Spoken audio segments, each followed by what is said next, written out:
Hey, Dr. Jon Finn here. Welcome to the Habit Mechanic podcast. Right now, you can get my new best-selling book, Train Your Brain for the AI Revolution, at tougherminds.co.uk. The digital book, audiobook, and physical book are all available at a special price that you won't find anywhere else. Hello, Habit Mechanics. Dr. Jon Finn here. Hope you're having a fantastic week so far. Welcome to another episode of the Habit Mechanic podcast. We're going to cover chapter 15 from the Habit Mechanic book. And this is the first chapter where we start to think about the rich toolkit that's available within the Habit Mechanic book. It's also in the Habit Mechanic app as well. So I suppose it's a segue chapter which sets up all these rich and powerful tools you're going to get. And I think it's a really, really short but powerful chapter. So I'm really looking forward to unpacking this. And I'm joined as ever by my friend and colleague, Andrew Whitelam. Andrew, how are you? Yes, hi, John. Great to be here again with you on this live stream, and looking forward to delving into chapter 15 and, of course, answering any questions that people on the stream might have, and they can just post them in the chat if they want to, and I'll pick those up and we can pass them on to you, and you can come back to people. So very much looking forward to this session. Yeah, so this is a live session. It's part of the premium subscription in the Habit Mechanic University app. It's one of 3 live sessions that we do every week, and also coupled with our live training is unlimited, on-demand personal coaching. And I know many people have been using the new coaches that we've added into the Habit Mechanic University. I've been using them myself, and they are really, really powerful. So if you do have any questions, let us know. Equally, if you're online, if you're joining us, just say hi. It's good to know who's joined us today. So don't be shy. Let us know you're here, and then certainly ask questions. So yeah, over to you, Andrew. I think you've got some questions about the chapter. Yeah, that's right, John. Chapter 15, train your willpower to help you be your best more often. Now, in the chapter, you, as well as the title, which is very clear, you also write, the better trained your willpower, the more effortlessly you'll be able to be your best. Willpower as a trainable resource. I think that might possibly be a surprising concept, a surprising idea for some people. So please do talk to us a bit more about that, please. Yeah, so equally, Hugh is a trainable resource for lots of unhelpful things. So we talked about the lighthouse brain model, which I think is in chapter 10. And the challenge that we have in understanding ourselves is that the main driver of our behavior is the most complex thing in the known universe, that is our brain. We've only been able to look inside brains for about 20-25 years in a meaningful way via technologies like functional MRI scanners. And it's a hugely complex thing. But after 20 or so years of studying and examining the brain, and also plugging that neuroscience data into other sets of behavioral data that we've collected before we could look inside the brain, we do have a gist understanding of what we are designed to do and what our brain is designed to do. And what we've learned over the years, I've been working in these fields for over 20 years now. I've worked with, when we first were writing the book, which is probably over 2 years ago now, I talked about 10,000 people, so it's way more than that now. We know that when we start to get into the nitty-gritty and the neurobiological terms for the brain and this area and that area, we can confuse people pretty quickly. What we also know is that our brains are designed to learn episodically. We have episodic memories, and episodic memories are very useful for remembering stories. And culturally, as Homo sapiens, we have these stories that drive our belief systems. So what we've done in the Habit Mechanic approach, what we've been refining in the Tougher Minds approach over many, many years, is we're trying to make really relatable stories that are actually backed by really good science. So when we're talking about willpower, this imaginary character that lives in a lighthouse brain, that actually neurobiologically we're referring to the prefrontal cortex, and we're saying that willpower can be trained, what we're really saying is the sites in our brain that help us to regulate impulses and help us to start building new helpful habits and help us to start automating new helpful habits, they are trainable, like a muscle is trainable. So we have about 100 billion neurons in our brain. They're like plasticine, they're changing all the time in accordance with what we practice. The neurons that you work out, that you practice using every day. So for example, you might practice beating yourself up a lot, or you might practice being inattentive, you might practice being negative, you might practice staying up late, you might practice eating too much junk food, you might practice doing no exercise. We don't think typically of doing those things as practice, but that's what it is. The more we practice anything, the more wires in our brain we develop for it. The more we practice using our prefrontal cortex, our willpower, the more we strengthen it. Brains are changing all the time, but they mature.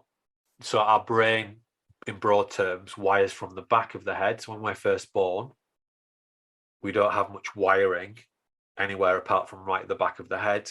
So our real survival centers. And as we're growing through our childhood years and then into our teens and into our early to mid 20s, we're getting increasing levels of wiring,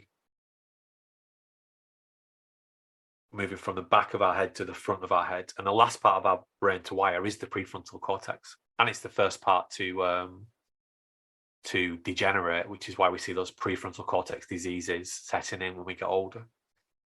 But I could go further there, Andrew, but I don't want to just hog the microphone, so to speak. But that's when we're talking about training willpower, that's what we mean. We can train these sites in our brain, which we unpacked a little bit in the last podcast that we did when we talked about emotional regulation.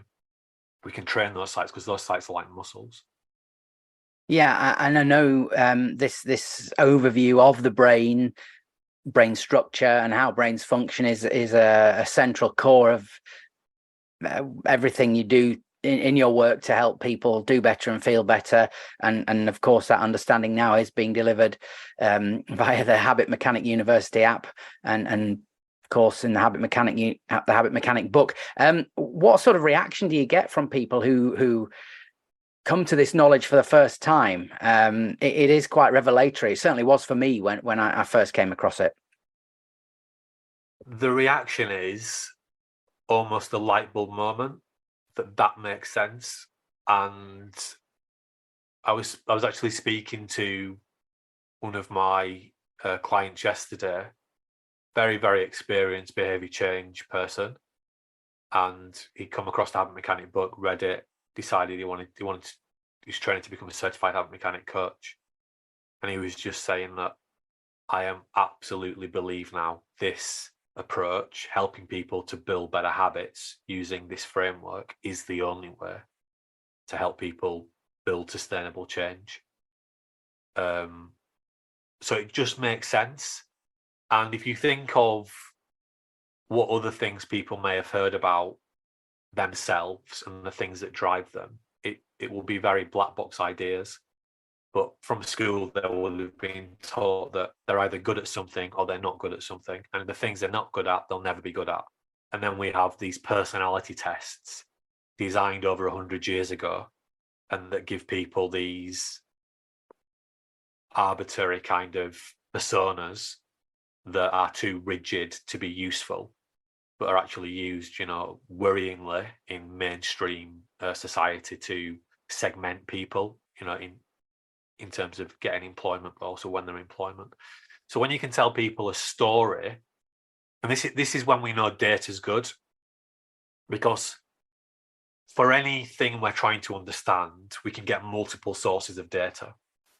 So if we think about human behavior, we can get data from how brains work. We can also get data from what we see people doing. We can get data from people explaining their experience of things. And this willpower story with the ape brain and Hugh, and the 3 ways we've described the brain over the subsequent the last set of talks that we've done and pods that we've done, they really connect with people, and that tells me that they're on the money in terms of how they're explaining how humans operate.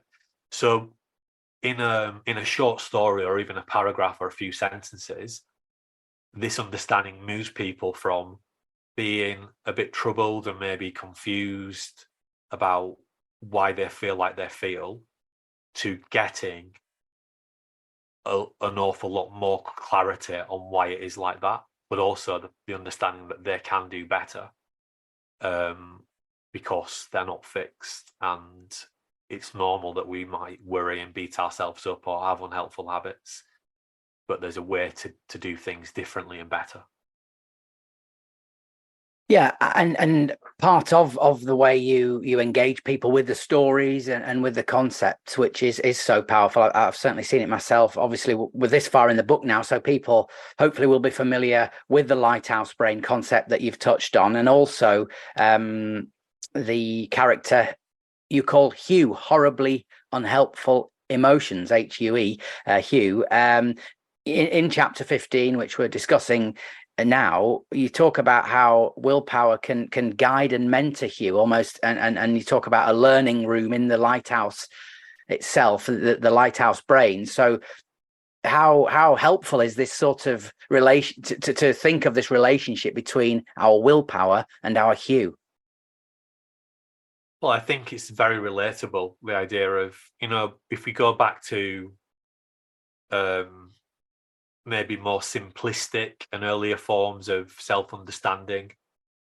I used to work a lot in golf psychology, and I remember a story of, I think, some guys who were playing on the sort of the challenge tour level, so the level below the European tour. And one guy was telling this story about the playing partner he was with, and he periodically kept whacking his left shoulder.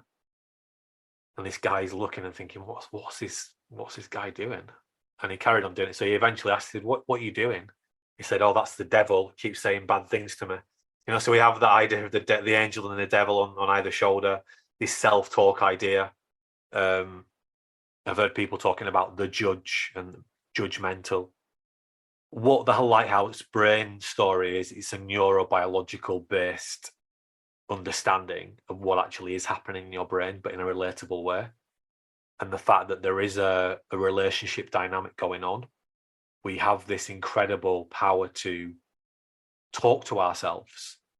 Most of the time, most people are not aware they're even doing that. So we say, if you don't think you're speaking to yourself right now, notice how you're saying to yourself, I'm not speaking to myself. I'm a crazy person. So it's there all the time, but we're not aware of it. So I think it's just very relatable. But the fact that it's based on robust science makes it more powerful in terms of helping people to not just believe, but to start taking positive action. Okay, thanks, John. I just want to sort of jump ahead, as it were, in a way.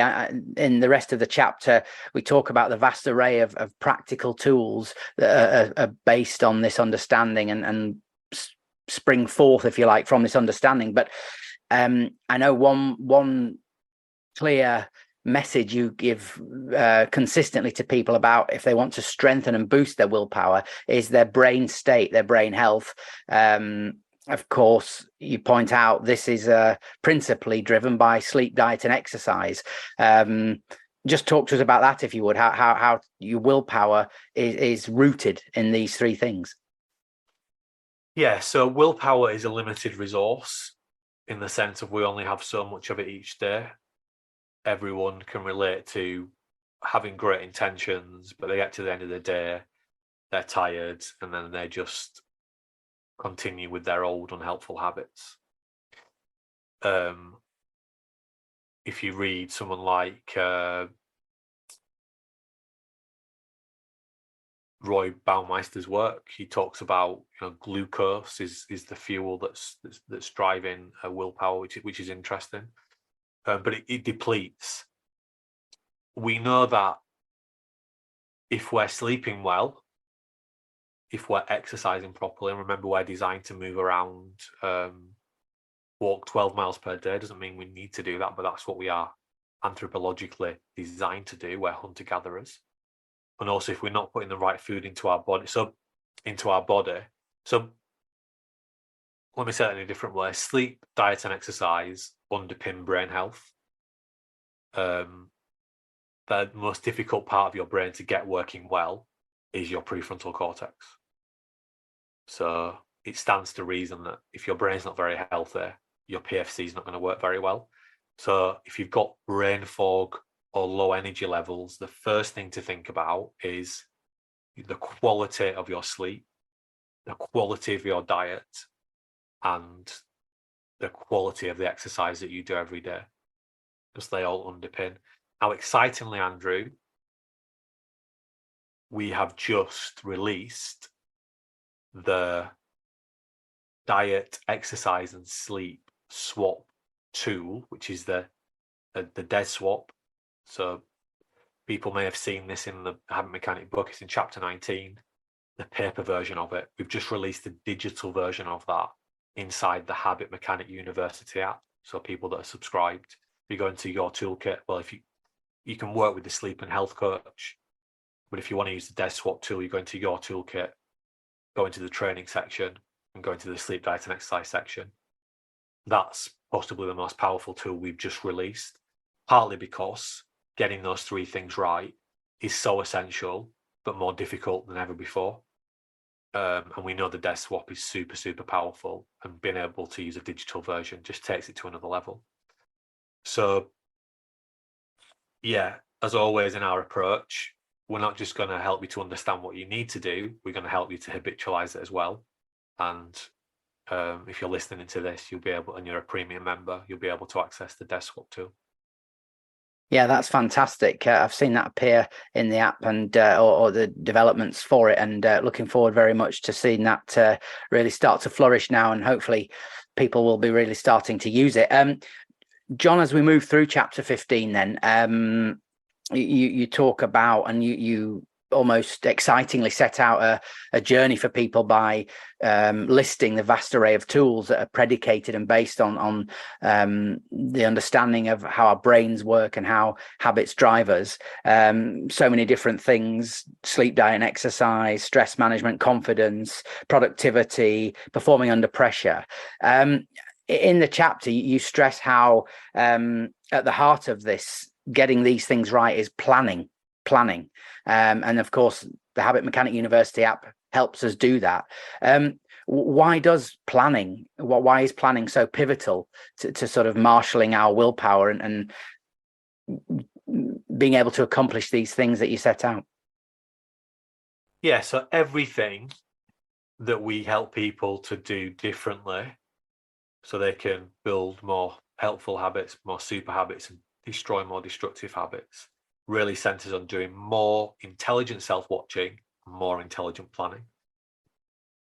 Most of the time, we are running on autopilot. So we are just running on habitual behavior, what we think and what we do. We know that's a minimum of 98%. Often it's 100%.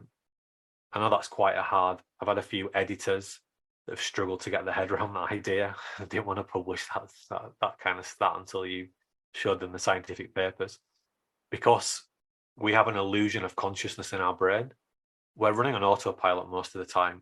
So why is self-watching, intelligent self-watching, and intelligent planning powerful? Because that's when we switch on our prefrontal cortex. It's where we deliberately move ourselves out of our habitual brain and we switch on the neocortex, and we switch on, we can think of the PFC in very simple terms. It's like a brake that can just pause some of the automaticity. So if we just take a really simple example, you're on a diet, you don't want to consume any sugar today, you go to the cafe for a coffee and you see all the delicious cakes and muffins lined up, and you'll think your right brain is telling you, "Ooh, they look good. Oh, they'd be so nice. Oh, you should probably have one of those. And we can make a decision to get one, or we can say, no, I'm on a diet. If that morning we've created a day swap plan, for example, where we're focusing on our diet, and part of that plan is to not have any refined sugar today, we're going to be more conscious that we've made that commitment, and therefore more likely to resist the temptation. And what we can also do is we can use planning to get the 9 action factors working for us. We're going to unpack the 9 action factors in chapter 18 of the book, which is 3 chapters forwards from here. But they're the factors that drive what we think and what we do. They're always on, but often they're invisible and we're not aware of them. So the planning process, consciously addressing each of those 9 areas and planning how we can get them working for us instead of against us, is going to be key to having a better chance of managing our behavior. So we can use willpower to resist in the moment, to stop ourselves saying that thing we really want to say, to stop ourselves doing that thing we really want to do. But we can also use willpower as a conduit for change. That is, we can use it to create plans about the future and about what we will do in the future. And the fact we've created a plan, and if we've created a habit building plan that we show you how to do in our approach, you've got a much better chance of deploying the behavior that you want to deploy, rather than the one that you're in the habit of deploying. Yeah, thanks for that, John. Please do keep your questions coming in. If you have any, post them in the chat in the Habit Mechanic University app, and we can put them to John. If you're listening live, of course, you can do that. If you're listening to this recorded, then hopefully we can share some insights for you. But please do have a think about your questions as we start to move towards the end of this session. We'll just have one question come in, John. Directly, actually.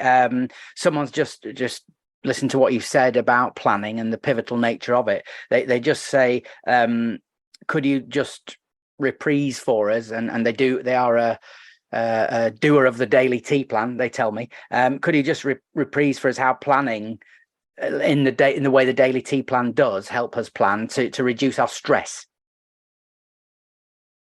So how can we use the daily tea plan to reduce stress? Yeah, and how does it do that for us? Yeah, well, it's on a continuum. So our ability to manage stress will be tied into the knowledge and skills that we've got to be able to do that. So I might have some really sophisticated knowledge and skills about managing stress, for example, because let's just say I've read the stress management chapter. So I'll use a tool from the stress management chapter within the context of the T plan. So the first thing we're going to do in the T plan is do some intelligent self-watching. And the standard T plan question is, how well did I do my best to be at my best and achieve my goals yesterday? Well, straight away, we can tweak that question if we want. We could say, how well did I do my best to be at my best and manage my stress yesterday? So straight away, I'm focusing the question and the intelligent self-watching onto a very specific behavior. And you give yourself a score for that. 10 would be perfect, 1 would mean we failed. And then question number 2 in the T plan is create a tiny empowering action, a TEA, to help you to do a little bit better today. So if I'm working on stress, it will be to manage stress better. So I may have read chapter 22 in the book, or I may be working with a stress coach in the Habit Mechanic University app. So I've learned about the power of focus reflection. We know that a core way to process stress and manage it better is to write structured reflections. We have a number of tools that we show that the stress coach will show you how to use. Let's just let's just say we're going to be general and just say at the end of the day, I'm going to write a positive or a helpful reflection, which means that I could use a 3-to-1 if I wanted, or I could do something longer form like some expressive writing. But I'm just creating that time marker at the end of the day. At the end of the working day, I'm going to write this reflection. And then 3 is why. Why is that going to be helpful for you? So this is activating a couple of the 9 action factors just in one question. It's firing up our personal motivation because it's making the action more meaningful. It's also helping us to get a better understanding of the reward and penalty systems at play if I engage in that behavior. It's also acting as a trigger, as a reminder, because of the fact I've written down the why means I've got a stronger recollection of this T plan as I go through the day. So the why might be, well, if I spend 5 minutes at the end of the day writing a written reflection, I'll process the day better. I'll learn more. I'll remind myself more of the helpful things. I'll feel better about myself. I'll be able to switch off. I'll be able to sleep better. I'll be able to be more productive tomorrow and finish work on time. So just in 3 simple questions, and I suppose the T plan is the simplest version that we've been able to create of intelligent self-watching and intelligent planning process that people find really powerful. So just by answering those 3 questions, you've got a much better chance of dealing with stress and critically processing stress out at the end of the day, because that's the key thing. We often can't avoid stress, but we can get better at proactively processing it out. Yeah, I think that's fantastically helpful for anyone who is doing the T plan already, just to re-emphasize its power, but also that's a great explanation for anyone who's considering doing it and should be doing it. So yeah, thanks for that, Jon.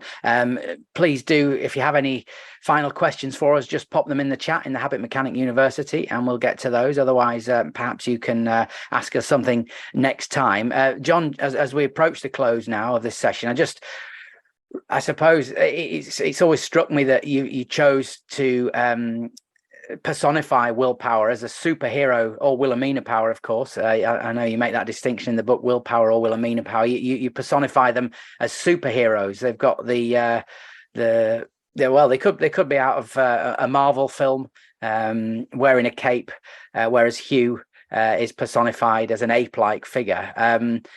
Just talk to us about that, how helpful that is to just consider this overarching power that we have within ourselves that is a superpower. Yeah, I think it goes back to narrative, and there's a classic narrative between good and evil. It's at the heart of all long-lasting stories.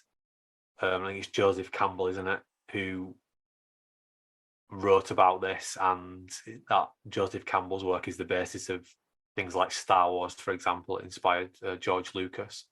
This goodie versus the baddie. I suppose we're taking a step beyond that, and we're saying that these 2 forces are not opposed. What you actually need to do is get them working together. So we talk about, accepting and enjoying and sort of laughing. I think that's one of the things people most often report to me when they understand their Hugh a bit more and they ape brain more. They say they find themselves laughing at themselves more because they just start to notice some of the really silly things that Hugh puts into their consciousness. But yeah, we can relate to superheroes, we can relate to superpowers, and we do all have this amazing ability to change our behavior. Yet we've been probably repeatedly told that, things like a leopard never changes its spots, that we're fixed, that we were only born to be good at certain things. That isn't true. No good science that's available tells us that supports that hypothesis. We now know that brains are hugely malleable. We are designed to learn, and we get good at what we practice. But even that simple explanation that we're designed to learn and we get good at what we practice can be difficult to understand, because we relate concepts like learning to learning maths at school or learning English. We don't think about learning to get better at beating ourselves up. And we don't think of beating ourselves up as practicing beating ourselves up. Every time you do something, you are practicing it and therefore strengthening the neurobiological connections in your brain. And that's why we go deep into learning and how it happens in a really accessible way in the book. And what underpins a habit mechanic approach is developing your habit mechanic intelligence. And what we're, I suppose, introducing in chapter 15 is the overarching process of how we develop our habit mechanic intelligence. We are putting this knowledge and these skills into our brain, and we are trying to increasingly automate how we are able to use that knowledge and skills. So knowledge to skill to habit. Willpower is the conduit to doing that. So we talk about learning as the superpower, and willpower is our conduit to learning, because whatever we don't know today, the only way we're going to know it is by paying conscious attention to it. That is getting it into our working memory. That might be something that's written on a piece of paper in front of you, or it might be something that's been swirling around your subconscious and it's just emerged into your prefrontal cortex. But we have to get it into there and then repeat to remember to repeat. And that's how we then start to move that from our short-term memory into our long-term memory. So yeah, I think at the heart of why the habit mechanic approach is so helpful for people is because of the powerful stories at its heart, and the willpower, Wilhelmina power. And Hugh is, central to all the stories that we're talking about. And hopefully, maybe in the future we'll create some graphic novels and things like that where we can bring those characters to life in even more detail.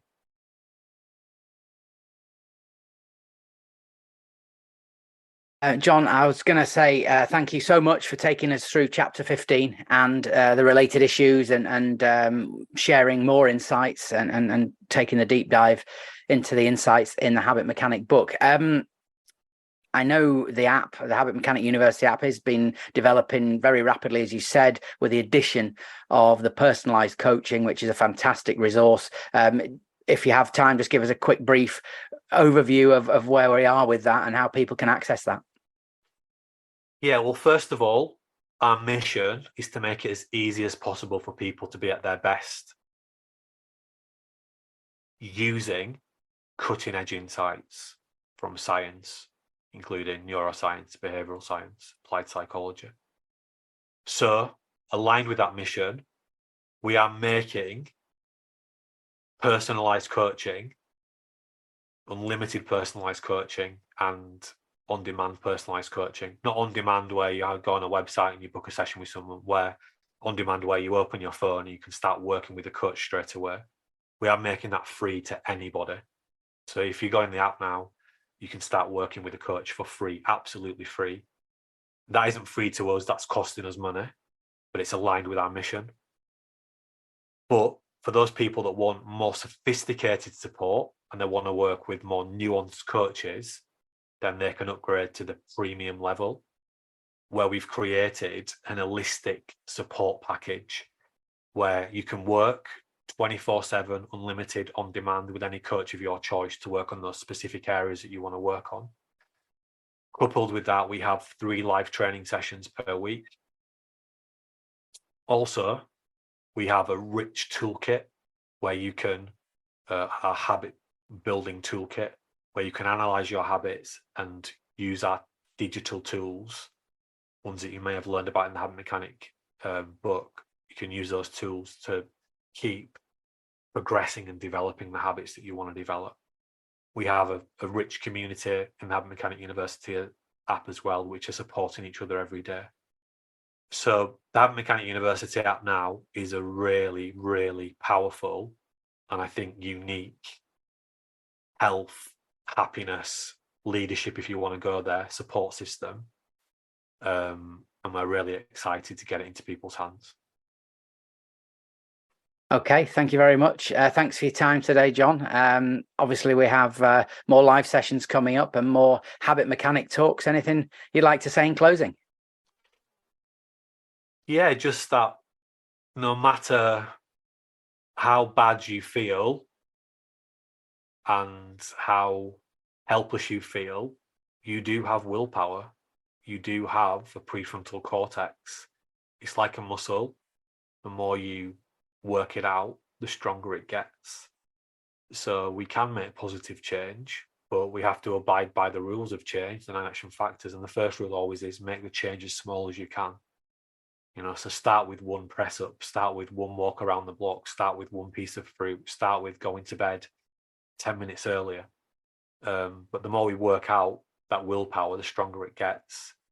And you never know which new habit you build that is going to be that first or second super habit or third super habit that you develop. And that's why we say you're only ever one habit away. Thanks for listening to the Habit Mechanic podcast. If you liked it, please subscribe and tell someone else about one of the ideas or insights that you found most interesting.